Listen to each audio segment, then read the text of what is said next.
Welcome back. This video will be on the first concept, reaction kinetics. This concept will be broken into two parts. This is part 1. Again, I'm Hannah and this is the EEE 300 final project. In reaction kinetics, there are different orders of reactions. The first one we will go over is zero-order reactions. A zero-order reaction is where the rate of reaction is independent from the concentration of the reactants. An example of a zero-order chemical equation is where reactant A and reactant B form some kind of product. When turning that into a rate, it is the reaction constant K times the concentration of A and the concentration of B. Because B is in excess, it becomes irrelevant to the rate equation. The result is that the rate is the reaction constant times the concentration of A.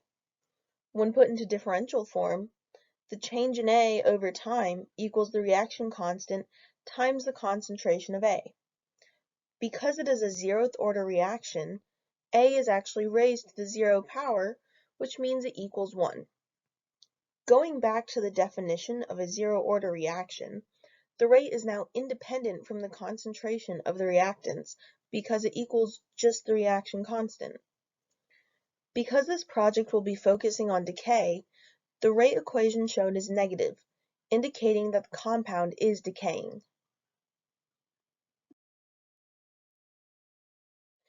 To calculate the concentration of compound A at an instance of time, the differential form of the equation can be integrated. First, the variables are separated. The result is the left side of the integration of the change of A, and the right side is the integration of the rate constant with respect to time. The bounds for the left side are from the initial concentration of A to the final concentration of A. The right side bounds are with respect to time and start at 0 and end at the final time. The resulting equation is the difference in concentrations on the left and the reaction constant times time on the right. This equation can then be rearranged to solve for the final concentration of A. The final equation is the concentration of A equals the rate constant times time plus the initial concentration of A. Again, because we are focusing on the decay, the rate constant will be negative. Here's an example graph showing a zero-order reaction. As you can see, the graph starts at the initial concentration of A. Over time, it decreases linearly at a rate of K. This matches the equation we got from integrating the differential rate equation. While solving the differential equation for a zero-order reaction might not seem too complicated, it can be further simplified by using MATLAB. One method to solve the differential equation is through the use of MATLAB's symbolic toolbox. Here I have a screenshot of some MATLAB code. You can see the comment showing the differential equation just for our own reference. The first line of actual code calls on the symbolic toolbox and defines symbolic variables to use. Here, the concentration of A with respect to time, the reaction constant, and the initial concentration of A are all defined as variables. Next, an equation is defined as a differential equation and set equal to the negative rate constant, as shown in the differential equation. The next line of code defines the starting point, which is the initial concentration of A. The last line of code tells MATLAB to solve the differential equation giving the initial condition. The result is shown in the command window. It is the final concentration of A equal to the initial concentration of A minus the rate constant times time. This result is the same as what we got earlier when integrating the equation, just presented in a slightly different order. The next type of reaction is a first-order reaction. This reaction is one that linearly depends on only one of the reactants. The example for a first-order reaction is the same chemical equation as a zero-order reaction. Reactant A and reactant B form some kind of product. When turning that into a rate, it is again the reaction constant K times the concentration of A and the concentration of B. B is still in excess and is therefore not relevant to the rate equation. The rate of reaction then equals the reaction constant times the concentration of A.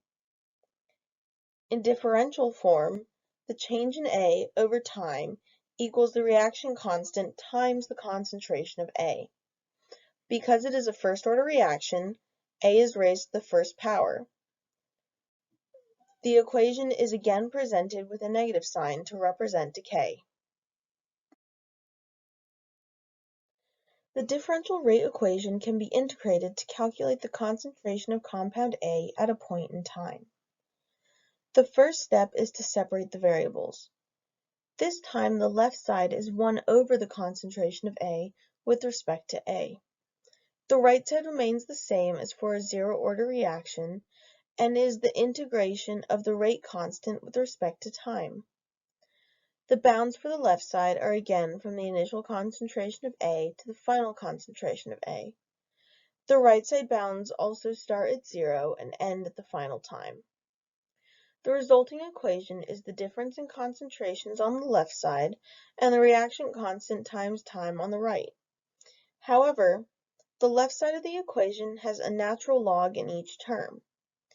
To solve for the final concentration of A, both sides must be raised to the e, which cancels out the natural log.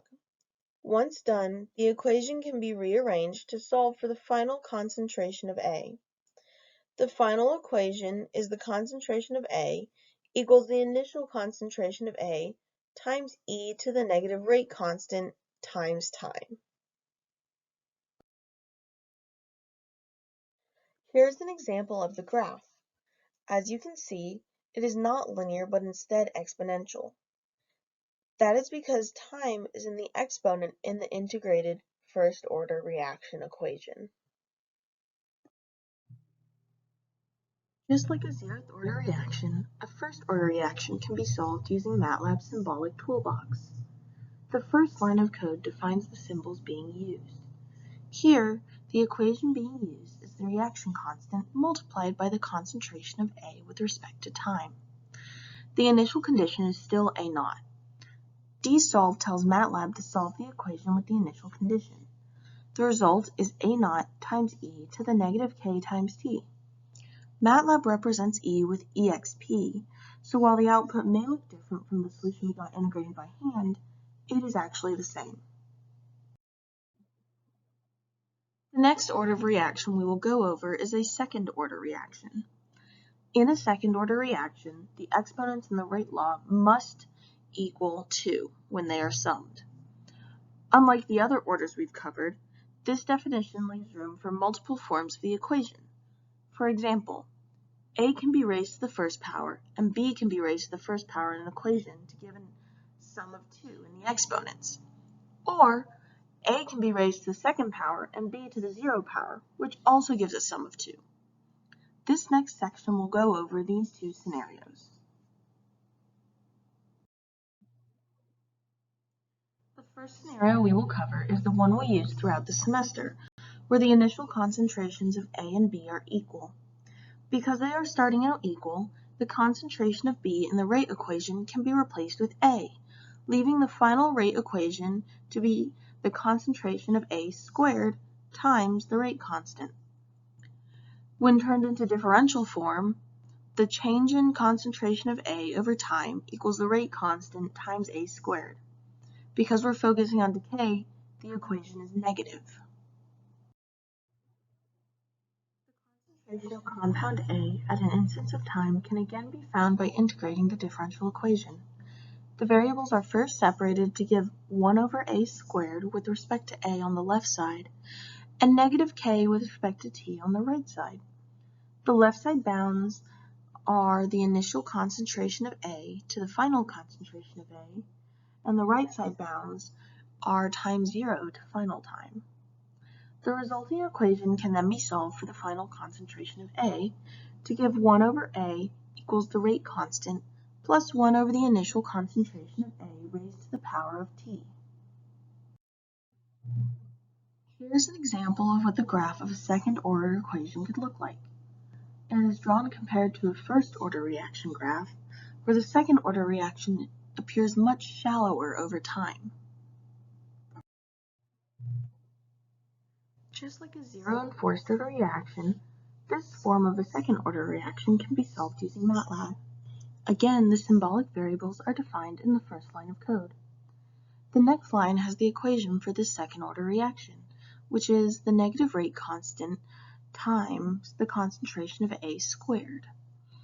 When solved using the initial condition of A naught, the result is A naught over, in parentheses, A naught times the rate constant times T plus 1. As you can see, this equation looks slightly different from the one that we found integrating by hand. However, mathematically they can be rearranged to take the same form because they are actually equal.